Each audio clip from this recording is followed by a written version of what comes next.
জীবন যাদের কাছে ভোগ উপভোগ, জীবন যাদের কাছে মেশিন আর যন্ত্রপাতি, জীবন যাদের কাছে আধুনিকতা আর প্রযুক্তি, জীবনের অর্থ যাদের কাছে বস্তুবাদ, নগদ দুনিয়া উপভোগ করা, তাদের কাছে এগুলো কঠিন বিষয়, এগুলো তাদের কাছে ভিন্ন কঠিন বিষয়। এগুলা ওনারা বুঝতে চায়। এই আধ্যাত্মিকতা যেহেতু ওনার কলিজার মধ্যে এটা নাই, কখনোই আসে না, এই জন্য উনি এটা বুঝেন, এটা বুঝতে চায়।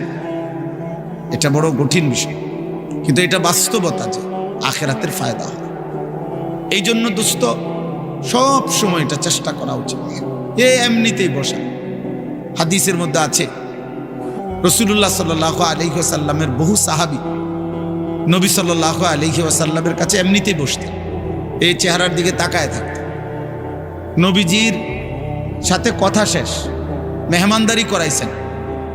হযরত জয়নব বিনতে জাহাশ রাদিয়াল্লাহু তাআলা আনহার বিয়ের সময় ওলিমা খাওয়াইছেন নবীজি, নবীজির স্ত্রীর নাম আর কি। তো সাহাবারা কয়েকজন খানা শেষ, মেহমানদারি শেষ, এখনো ওনারা উঠতেছেন, নবীজির সামনে বসে আছে। তাদেরকে উঠানোর জন্য আল্লাহ কোরআনের আয়াত নাজিল করছে যে আরে ভাই তোমরা উঠতেছো না কেন?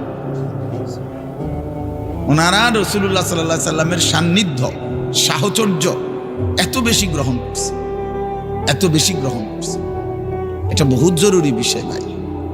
এমনি দুই চারটা নীতি কথা, মোটা দাগের ইসলামের বিধিবিধান, এগুলো আমরা সবাই জানি। এগুলার জন্য বক্তা আসার কি আছে? চুরি করা হারাম, এটা কে না জানে? এটা আমি বুঝাইয়া করেন কি? আমি বুঝাইলি কি আর এটা মুস্তাহাব হয়ে যাব না? বুঝেন নাই কথাটা? সুদ খাওয়া হারাম, এটা তো একটা স্পষ্ট কথা, এটা তো সবাই জানে।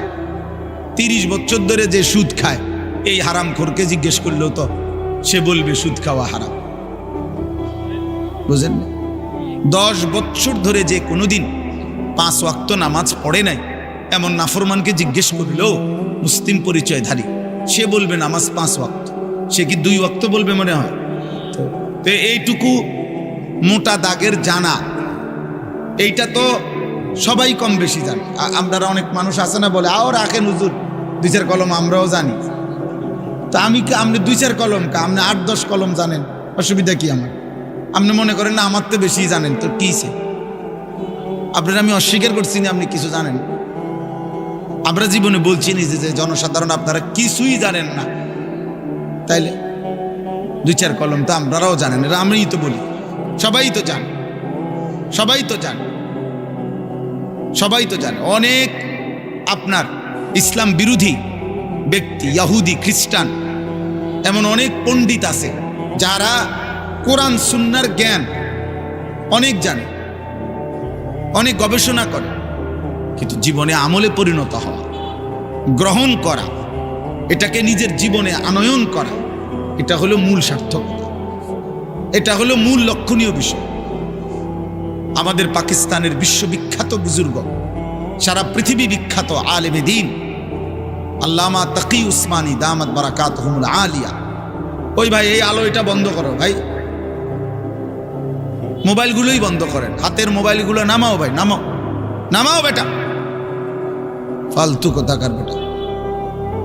একটা নজর তাকাইছো নি হুজুরের দিকে? বেটা মোবাইলের দিকেই তো তাকায় আছো। দুর্ভাগ্য মিয়া, কোনো মাহফিলে বসছে তো এখানেও এটা ধরে রাখছে, এটার দিয়ে তো তাকাইলা কার দিকে? মোবাইলের দিকে না তাকাইলা, ফায়দা পাইবা কো? তুমি কি কোনো হুজুরের দিকে তাকাইছো নি মিয়া? তুই তো মাঝখান দিয়ে ওয়ালে উঠাই দিলা, মাঝখানে এটা ওয়াল উঠাই দিল না তো, তারপরে তো মোবাইলের দিকেই তাকাইছিলেন। আপনি বুঝবেন কি? আপনার পরিবর্তন হবে কিভাবে? সারাক্ষণ আমি আজকে একজনকে বললাম, আরে ভাই সারাক্ষণ শুধু পাবলিকের চিন্তা বাদ দেন, আপনি ভালো হন, নিজের ইসলার ফিকির করেন, নিজের আখিরাতের ফিকির করেন। মানুষের কল্যাণ জরুরি, নিজের কল্যাণ, নিজের পরিবর্তন সেটা তার চাইতে বেশি জরুরি। মানুষের কল্যাণ সাধ্যমতো, নিজের কল্যাণ পূর্ণ মতো। অর্থাৎ নিজের কল্যাণ বলতে এখানে বাত্তরকারী না, আমার ইমান, আমার আমল, আমার আখলাক, আমার আখেরাত, আমার হালাল হারাম, এটার মধ্যে শতভাগ পূর্ণ থাকতে হবে। আর মানুষের কল্যাণ করব আমি আমার সাধ্যমতো। এই পৃথিবীতে এখনকার হুজুর যারা আছে, আলেম ওলামা যারা আছে এখন, ওনারা যদি 24 ঘন্টাও মানুষের উপরে মেহনত করে, তারপরেও মানুষের মধ্যে ইমানদারও থাকবে, গোমরা পথভ্রষ্টও থাকবে কিনা? দোনো রকমই থাকবে, দোনো রকম। যার সর্বোচ্চ 6 মাস যদি আমরা মিলে একটু পরিশ্রম করি, আশা করা যায় আর একটা লোকও বেনামাজি থাকতো না। জিনে এমন আশা করেন না, এই আশায় কাম হইতো না। আমার মতো মৌলানা ইসরাফিল ভাইয়ের মতো এরকম 2-4 সুদূর যদি বাইকটা বড়ি বানাইয়া দেয় খাওয়াইয়া, এরপরও হে বড়ি গিললে আর পরে কোনো নামাজ পড়তাম না। কি লেগে পড়তাম না কইছে আপনার কি? আমি পড়তাম না, আপনি যাইবেন না দিকে, বুঝেন না কথাটা? এটাই নিয়ম, এভাবেই চলবে পৃথিবীতে, এভাবেই চলবে। আলোর দিকেও ফিরবে, অন্ধকারের দিকেও যাবে, থাকবে এরকম। আলো আর অন্ধকারের মিশেল, এরই নাম দুনিয়া। ভালো আর মন্দের মিশেল, এরই নাম দুনিয়া। ইমানদার আর নাফরমান এরই মিশ্রণ, এর নাম দুনিয়া। সব ইমানদার যেদিকে ওটা জান্নাত, সব নাফরমান যেদিকে ওটা জাহান্নাম। সব আলো যেখানে সেটা জান্নাত, সব অন্ধকার যেখানে সেখানে জাহান্নাম। এই জন্য বললাম ভাই, আমার প্রথম কথা এটা যে জিন্দেগির পরিবর্তন দরকার, জীবন বদলানো দরকার। কম বেশি কথা আমরা সবাই জানি। মোটা দাগের কিছু কথা বলতেছিলাম, হুজুরের কথা। আল্লামা তাকি উসমানী দামাত বারাকাতুহু, হুজুর এত বড় মাফের আলেমে দ্বীন, পাকিস্তানের শরিয়া বোর্ডের দীর্ঘদিন পর্যন্ত প্রধান বিচারপতি ছিলেন, চিফ জাস্টিস ছিলেন। পৃথিবীর এমন কোনো দেশ নাই যা তিনি সফর করেন না। দুনিয়া মেরে আগে ওনার কিতাব আছে। এই সফরনামার মধ্যে সারা বিশ্ব ভ্রমণের কাহিনী ওনার বই আছে, বাংলাতেও অনুবাদ আছে। তো এই বইতে আছে উনি কানাডা সফর করছেন। ওই কানাডার সফরের কাহিনীর মধ্যে আছে যে কানাডার সবচেয়ে বড় ইউনিভার্সিটিতে ইসলামিক স্টাডিজ বিভাগ আছে, ইসলামী শিক্ষা। এবং তিনি বলেন যে সেই ইসলামী শিক্ষা ডিপার্টমেন্টের যেই লাইব্রেরি, এই লাইব্রেরি উনি বলেন যে আমি পৃথিবীতে ইসলামী যত লাইব্রেরি দেখছি ইউনিভার্সিটিগুলোতে, মুসলিম যত জায়গায়, তার সকলের চাইতে সবচেয়ে বড় লাইব্রেরি এই কানাডার ওই ইউনিভার্সিটির ইসলামিক স্টাডিজ বিভাগের মধ্যে। এই পরিমাণ আরবি কিতাবাদি তাফসির সব ওখানে আছে, সারা পৃথিবীতে যা ছাপানো হয়েছে। তিনি বলেন যারা সেখানে পড়তেছে ওদের বিষয় হলো এই ধর্মতত্ত্ব, মানে তারা ইসলামও এবং অন্যান্য ধর্মের মধ্যেও আপনার তুলনামূলক বিশ্লেষণ পড়ে। তো এই পড়তেছে যিনি ইসলামের উপরে, উনি বলেন আমি ক্লাসে গেলাম ইসলামিক স্টাডিজের, সেখানে গিয়ে দেখলাম ইসলামের উপরে অসাধারণ লেকচার দিচ্ছে, অসাধারণ বক্তব্য দিচ্ছে, দলিল ভিত্তিক। কিন্তু তিনি বলেন সেখানে দেখলাম আমি স্পষ্ট যিনি শিক্ষক, যিনি পড়াচ্ছেন তিনিও খ্রিস্টান, যে ছাত্রছাত্রী পড়া শুনতেছে তারাও সম্পূর্ণ খ্রিস্টান।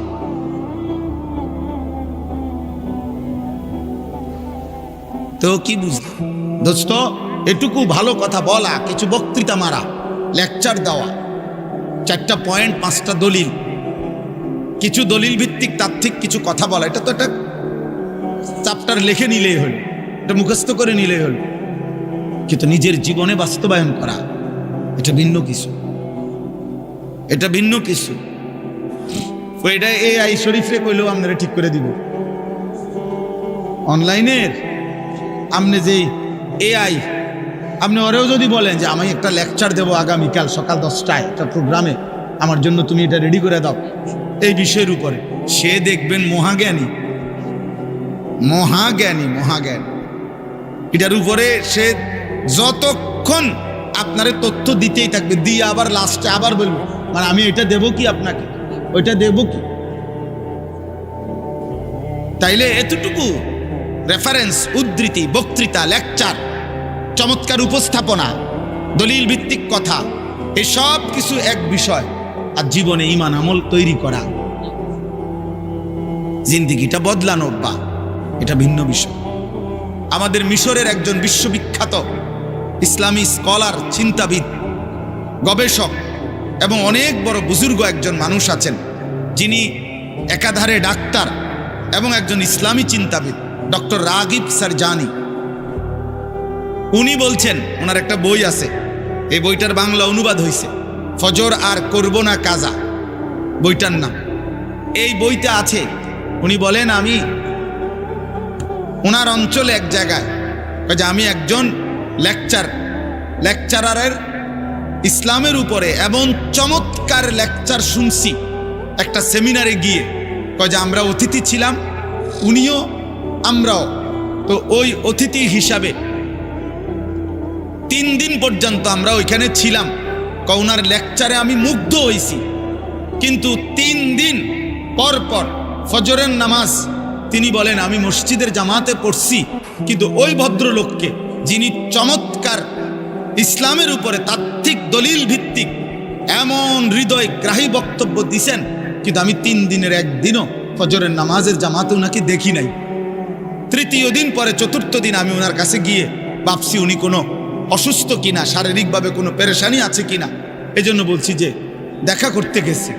দেখা করতে গিয়ে এরপরে ওনাকে বলছি, হজরত জনাব, আপনি নিশ্চয়ই কোনো পেরেশানিতে আছেন বা অসুস্থতায় আছেন, আপনাকে ফজরের নামাজে পরপর 3 দিন দেখলাম না, এই জন্য আপনার খোঁজ নিতে আসছি। তখন উনি বলছেন ওই ডাক্তার সাহেবকে, আসলে ডাক্তার সাহেব, আমাকে তো প্রতিদিন অনেকগুলো প্রোগ্রামে যেতে হয়, রাত গভীর পর্যন্ত আমাকে জাগতে হয়, জানিনি তো আল্লাহ গাফুরুর রহিম। মানে কি আল্লাহ গাফুরুর রহিম? মানে ফজরের নামাজ পড়ে না, বোঝেন নাই কথাটা? ফজরের নামাজ কি পড়ে না, কি বুঝাইলি? এই জন্য বুঝাইছে আর কি, যে আল্লাহ গাফুরুর রহিম, আল্লাহ ওনারা মাফ করে দিতে। আল্লাহ ওনারে বলছে যে তোমার ব্যাপারটা আলাদা, তোমার তো আমি চিনি, আলাদা, তুমি একজন বিশিষ্ট লেকচারার, তো তুমি বাদ দাও, তোমারটা আলাদা। এটা গুরুত্বপূর্ণ আমার ভাই, এটা বুঝতে চেষ্টা করে। প্রতিটা ওয়াজ, প্রতিটা মাহফিল, আপনারা অনেক সময় বলেন যে হুজুররা কেবল আসমানের উপরের কথা, কবরের কথা, আখেরাতের কথা আর মাটির তলের কথা নিয়ে ব্যস্ত হয়ে আছে। আরে ভাইয়া, এটুকু ব্যস্ততাই তো অনেকের মধ্যে নাই, বাকি ব্যস্ততা তো আছেই। একটা অটো ঠিক করে দেওয়ার জন্য তো মিস্ত্রির অভাব নাই, একটা সিএনজি ঠিক করে দেওয়ার মতো মিস্ত্রির তো আব্বা অভাব নাই। একটা কৃষক যে তরকারি করে, আমার বাসার পাশে ফুলকপি, পাতা কপি যে লাগায়, আমি তাকে দেখছি বহুদিন, তার কাছে প্রায় দিন আপনার প্রাইভেট কার দিয়া অফিসাররা, এই যে কৃষি বিভিন্ন অফিসার, বিভিন্ন কোম্পানির লোক, একদম স্যুট বুট টাই পরা, তার ক্ষেতের কাছে গিয়া তারে বুঝায়, এই সারের দূর, ওইটা ওদ্দূর, ওইটা ওদ্দূর। ফুলকপি পাতাকপি বুঝানোর মতো লোকের তো অভাব নাই। আপনি কি বুঝতে চান? দুনিয়া তো, দুনিয়া বুঝানোর মতো লোকের তো অভাব নাই বাবা, কিন্তু আখেরাত বুঝানোর মতো, জীবনটা বদলে দেওয়ার মতো, আখেরাতের দিকে জীবন ফিরায় দেওয়ার মতো এটুকু মানুষের তো বড় অভাব। যে কয়জন আছে, এই কয়জনকেও যদি আপনারা বিদ্রুপ করে এই রাস্তার থেকে সরায় দেন, তো আখেরাত চিনাবে কি? আল্লাহ চিনাবে কে? তাই আখেরাত চিনাবে কে বাপ? এটা বুঝা দরকার আমার ভাই, এ কথা স্পষ্ট বুঝবেন। প্রতিটা বিবেকবান নওজোয়ান ভাই, তোমরাও, বাবারাও এ কথা বুঝবেন। এই কোরআন সুন্নাহর ইলম আর দুনিয়ার সমস্ত জেনারেল ইলম, এই জেনারেল শিক্ষার যত পড়া আর এই কোরআন সুন্নাহর পড়ার একটা মৌলিক পার্থক্য হলো, জেনারেল শিক্ষার সমস্ত পড়ার মূল টার্গেট এই দুনিয়ার আয়োজন, দুনিয়ার জীবন উপভোগ করার জন্য যত অত্যাধুনিক, যত প্রযুক্তি, যত সহজকরণ, যত আধুনিকায়ন হইতে পারে, এটা হলো জেনারেল শিক্ষার মূল মাকসাদ। আর খোদার কসম, কোরআন সুন্নাহর শিক্ষার মূল মাকসাদ আখিরাতের আয়োজন। এখানেই তফাৎ, এখানেই তফাৎ। আপনি আমগরে দুর্বল ভাইবেন না। আমার বিষয়ের উপরে আমি পড়ি, আমি আপনার বিষয় কেমনে বুঝতাম? আপনি যে আমার বিষয়ে বোঝেন না, কথা বোঝেন নাই। এখানে মৌলিক পার্থক্য। ভোগের এই দুনিয়া যত আধুনিক, যত মজাদার ভাবে জীবন উপভোগ করা যায়, এটা হলো বস্তুবাদী দুনিয়ার, এই আধুনিক দুনিয়ার স্লোগান। গোটা ইউরোপের সমস্ত পড়ালেখা, গোটা ইউরোপের সমস্ত মেশিনারি, সমস্ত গবেষণার সবকিছুই হলো এই প্রথম আসমানের নিচে মাটির উপরের এটুকু আয়োজন। আর কোরআন সুন্নাহর মূল আয়োজন আখিরাতের আয়োজন। এখানেই মৌলিকত্ব, পার্থক্য। এই জন্য এক হবে না কোনোদিনও, কোনোদিনও না। ইসরাফিলের ফু পর্যন্ত কোনোদিনও না। আপনি পদার্থ জীববিজ্ঞানের শতভাগ কোরআনের মতো বানাইতে পারতেন না, আর কোরআন সুন্নাহর এলেমকে আপনি পদার্থ জীববিজ্ঞান বানাইতে পারতেন না। এখানে মৌলিকত্ব ভিন্ন, এখানে চিন্তাধারাটাই ভিন্ন। আমি যাচ্ছি ঢাকার দিকে, আপনি যাইতেছেন চিটাঙের দিকে, তো আমরা আগামী 300 ঘন্টা পরেও আমরা এক হবো কেভাবে? আপনি গেছেন গা চিটাগাং, আপনি গেলে সামনে আগাইলে কক্সবাজার যাবেন, আমি সামনে আগাইলে হয়তো ফরিদপুর যাব, নয়তো উত্তরবঙ্গ যাব। আমরা তো দুইজন চলছি দুই দিকে, দুইজন চলছি দুই দিকে। এরপরে দেখেন জীবন, দুনিয়া, এই দুনিয়ার সব কিছু আল্লাহ সৃষ্টি করেছেন, আল্লাহ সৃষ্টি করেছেন। আবার আখিরাত আল্লাহই বলেছেন। কিন্তু কোরআন এবং সুন্নাহর মধ্যে শত শত আয়াত, নবীজির শত শত হাদিসের মধ্যে দুনিয়া এবং দুনিয়ার জীবনটাকে আল্লাহ তাআলা এবং তার নবী সাল্লাল্লাহু আলাইহি সাল্লাম একদম তুচ্ছ, হেয়, হীন করে তুলে ধরেছেন। কোরআন দুনিয়াকে একদম তুচ্ছ করে তুলে ধরছে, আখিরাতকে অনেক মহান করে তুলে ধরছে। রাসূলুল্লাহ সাল্লাল্লাহু আলাইহি সাল্লামের হাদিস দুনিয়াকে একদম তুচ্ছ করে তুলে ধরছে, আখিরাতকে অনেক মহান করে তুলে ধরছে। আল্লাহ তাআলা কোরআনুল কারীমের মধ্যে বলছে, ওমা হাযিহিল হায়াতুদ দুনিয়া ইল্লা লাহবুন ওয়া লাইব। এই কথাটা কোরআনে বারবার আছে। আল্লাহ বলছে, বান্দা শোনো, দুনিয়ার জীবন আর কিছুই নয়, শুধুই তামাশা, শুধুই খেলাধুলা। তামাশা, তামাশা। এই বিল্ডিং 10 তলা, তামাশা। 80 লাখ টাকার গাড়ি, তামাশা, তামাশা। 10টা ফ্যাক্টরি, তামাশা, তামাশা। সাজগোজ, এই ফ্যাশন, এই রূপচর্চা। হাই নওজোয়ান, তুমি তোমার দেহ চর্চা করছো, কতভাবে চুল ফিরাইলা, কত প্রসাধনী ব্যবহার করলা, নিজের শরীরের ফিটনেস ধরে রাখার জন্য কত আয়োজনই করলা। আল্লাহর কসম নওজোয়ান, সেদিন খুব সামনে, যেদিন তোমার দেহের প্রতিটা অঙ্গ তোমার বিরুদ্ধে সাক্ষ্য দেবে। ওয়াশাহিদা আলাইহিম সামউহুম ওয়া আবসারুহুম ওয়া জুলুদুহুম। আল্লাহ বলেন, কান, চোখ, ও জুলুদ মানে সমস্ত চামড়া, সারা দেহের চামড়া। আল্লাহ তাআলা বলছে, বান্দা তোমাদের কর্মকাণ্ড সম্পর্কে আমি আল্লাহর সামনে সাক্ষ্য দেব, সাক্ষ্য দেবে। আল্লাহ তাআলা বলছে, ইন্নামা বাগিয়ুকুম আলা আনফুসিকুম। এই বান্দা, তোমরা যে প্রতিনিয়ত আমার রাস্তা ছেড়ে উল্টো পথে চলছো, বাগিয়ুন, সীমা লঙ্ঘন করছো আমার হুকুমের সাথে, তো মনে রেখো এটা প্রত্যেকটাই তোমাদের উপরেই বর্তাবে, আমার উপরে না। মান ছোট হবে না, আমার জমিন ছোট হবে না, আমার সূর্য বন্ধ হবে না, আমার চাঁদ ছোট হবে না। তোমরা সবাই নাফরমানি করলেও আসমান ছোট হয় না, আমার জমিন সংকুচিত হবে না, তোমার বিরুদ্ধেই যাবে। আলা আনফুসিকুম, তোমাদের বিরুদ্ধে। তোমার চুরি তোমার বিরুদ্ধে দাঁড়াবে, তোমার জিনা তোমার বিরুদ্ধে দাঁড়াবে, তোমার নর্তকী দেখা তোমার বিরুদ্ধে দাঁড়াবে, তোমার সুদের একটা একটা টাকা তোমার বিরুদ্ধে বলবে। ইন্নামা বাগিয়ুকুম আলা আনফুসিকুম। আল্লাহ তাআলা বলছে, কুল তামাত্তা বিকুফরিকা কালিলা। বান্দা, তুমি তোমার নাফরমানি নিয়ে অল্প কয়টা দিন দুনিয়া ভোগ করো, আমি তোমারে বুঝাবো, আমি তোমারে বুঝাবো। অল্প, কালিলা।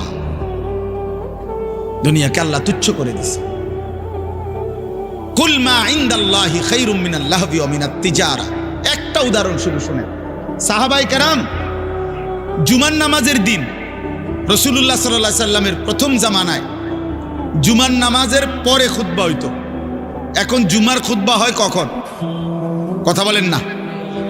ঈদের নামাজের খুতবা হয় কখন? আগে জুমার খুতবাও এরকম পরে হইতো। নবীজির জামানায় প্রথম বিধান ছিল, পরে আল্লাহর হুকুমে আবার বদলাইছে হুকুম। তো একদিন জুমার নামাজ নবীজি আদায় করে ফেলছে, জুমার নামাজ শেষ, এখন নবীজি সাল্লাল্লাহু আলাইহি ওয়াসাল্লাম খুতবা দিতে দাঁড়াইছে। ঠিক এই টাইমে মদিনার বাজারে পাইকার ব্যবসায়ীদের যে পাইকারি মাল দেয়, এই পাইকার আসছে। তখনকার যুগে এই পাইকার আসলে মানে বাঁশি দিয়া ফু দিত। তো এই নির্দিষ্ট এই ফু এটা শুনলে, আমরাও ছোটবেলায় বাঁশি শুনলে বা এমনি টুংটুং শুনলে বুঝলাম আইসক্রিম আইসে, বুঝছেন না? এটা আমরা বুঝতাম দৌড় দিয়া। পরে কত আমার পুরা মনে আছে, আমার বাসায় আমার আব্বার বা মার এই সিরাপের বোতল, এটা ভালো বোতল, ওষুধ অনেক খাইছে না, এটা কোনা দিয়া ফালাই দিয়া সিরাপ আইসক্রিম খাইলেছি বোতল দিয়া। বোঝেন নাই কথাটা? আমার দরকার আইসক্রিম, আমি সিরাপ দিয়া করবো কি?